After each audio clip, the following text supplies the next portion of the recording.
Today, I'm going to talk about the hero's journey and apply it to the movie I Am Legend.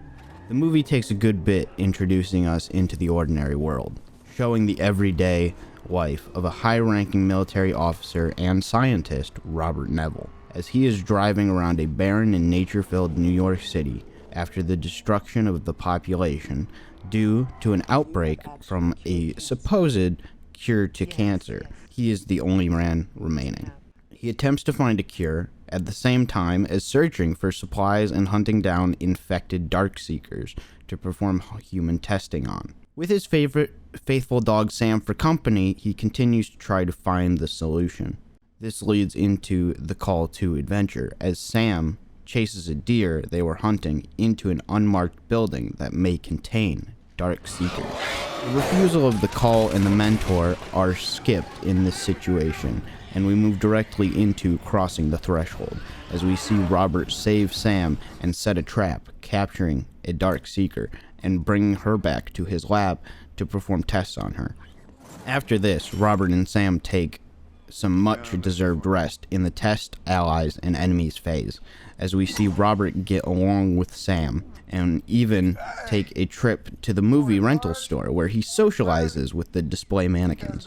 Now, the approach to the inmost cave takes place as Robert notices that his friend Frank is in the middle of the street, and seeing as he's not a real person, this puts Robert on red alert. Missing the same trap that he set for one of the Darkseekers earlier, now it's being performed on him, as he hits his head and passes out for several hours, only waking up to the alarm from his watch, telling him it's time to lock himself in for the night. He cuts himself down and accidentally stabs himself with his own knife, as a Darkseeker walks into view and lets his dogs loose on Robert. As Robert kills them with a gun, Sam gets bit in the process. Robert gets back to his home where he has to kill his dog. This situation sends Robert into the ordeal, where he lures Darkseekers onto the dock in order to kill them in a desperate attempt to run them all over.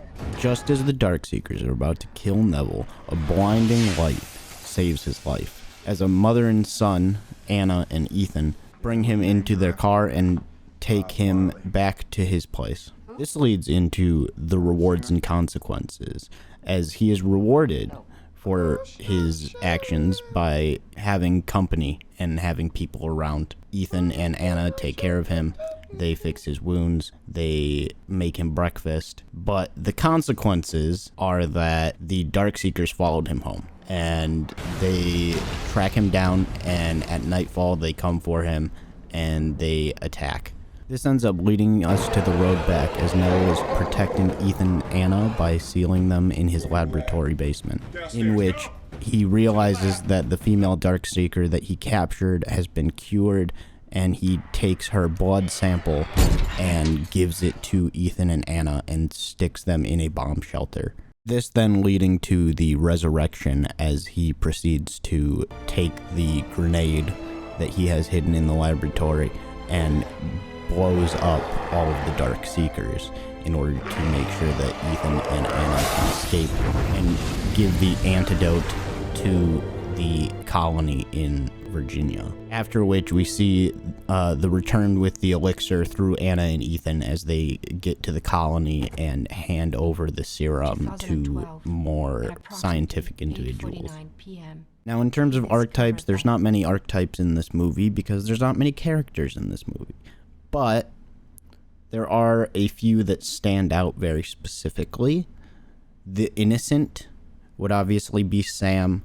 Animals are innocent by nature, so having a dog in a movie that dies is inherently innocent. The caregiver would definitely be Anna, as she is a mother that cares for her son as well as caring for Robert and tending to his wounds in his time of need. And lastly, we can obviously see that Robert Neville is not just the hero, but he also fills the sage role, the man looking for information, looking for knowledge, looking for truth. Him being a scientist concludes that. As well as being the hero, He wants to save everyone. He wants to fix everything. It's his job to do that. And that is his goal. And that's it. That is the hero's journey, and those are the archetypes of I Am Legend.